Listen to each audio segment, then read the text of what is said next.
Hey guys, welcome back to my channel Finance with Kranti.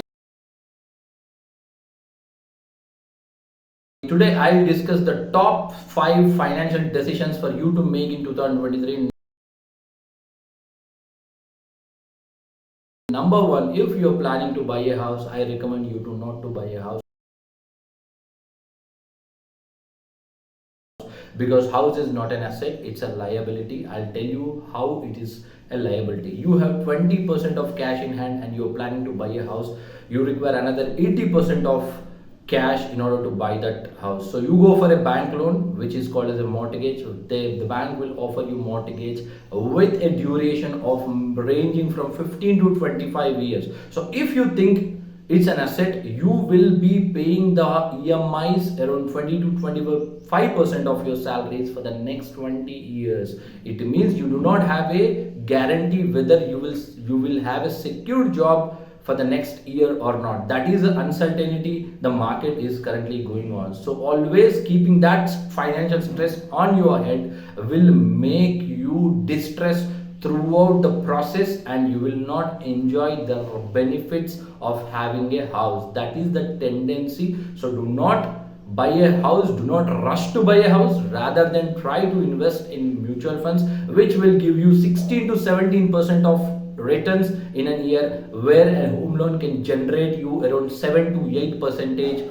of returns. So invest in mutual funds, invest in equity, invest in stocks, invest in bonds, invest in different schemes. Diversify your portfolio so that you will enjoy the financial freedom and also you will have a stress free happy life.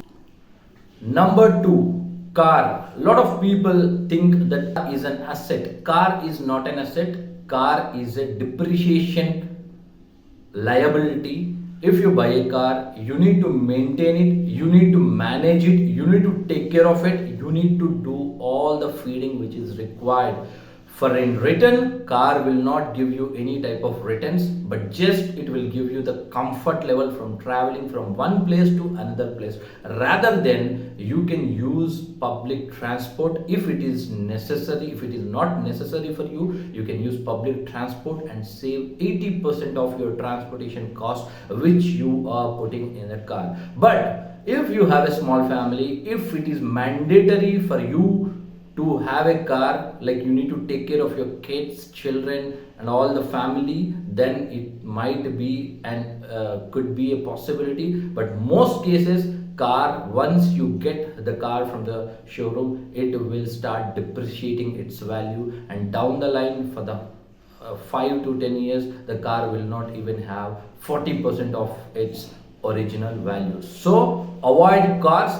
Do not buy car thinking that if your neighbor has a car, you need to buy the car just to match their status or something. We do not want to prove to anyone. We want to be financially independent. For that, try to avoid the debt traps which are important for your life.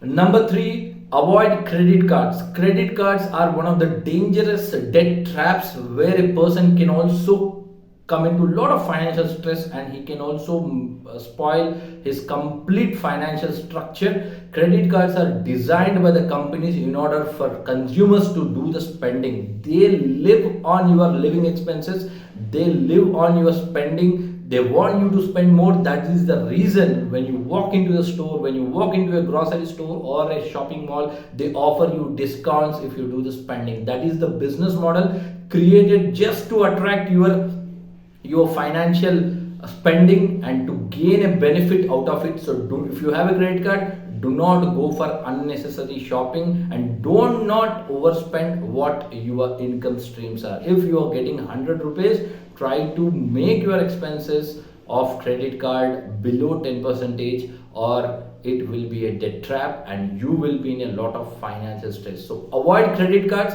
If you have multiple credit cards, try to close 2 or 3 cards and have a one single card so that it will be easy for you to follow the cycle and pay the card bills on time and to not get into a debt trap. So always try to be careful with credit cards. That's a very important. We need to make on overspending. A lot of people overspend even though they do not require that particular the particular item at that point of time, they want to spend it because the company has been giving discount, because there is an offer, there is a fair, there is a discount mela is happening. So that is how they attract the consumers in order to overspend their means of expenses. So always try to reduce your expenses within your income. If you're getting an income of 100 rupees, try to be limit your spending below 20 percentage. That is a very very important thing. Do not look for things which are not required you at the moment. Do not spend which is not value of.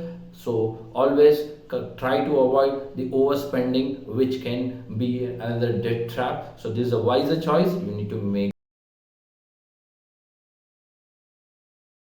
And number 5, budgeting. Once you get your salary, it's very important you do the budgeting. What is mean by budgeting? Budgeting means like maintaining it data regarding your income, regarding your expenses, regarding your spending, regarding your health, regarding your all the kind of stuff in one single basket. So always do the budgeting. What is your income, what is your spending, how much you're spending for food, how much you're spending for health, how much you're spending for your medical expenses, how much you're spending for entertainment. Try to put a chart, then you will understand where is your money going into. So budgeting helps you to reduce, minimize the unnecessary expenditure and brings you a financial discipline, under a financial discipline, which can enhance your financial freedom and can help you grow better. So these are the 5 hacks, 5 important decisions we need to make in 2023, which are very important. And please, if you like my video, please do share and subscribe to my channel Finance with Kranti. Thank you friends.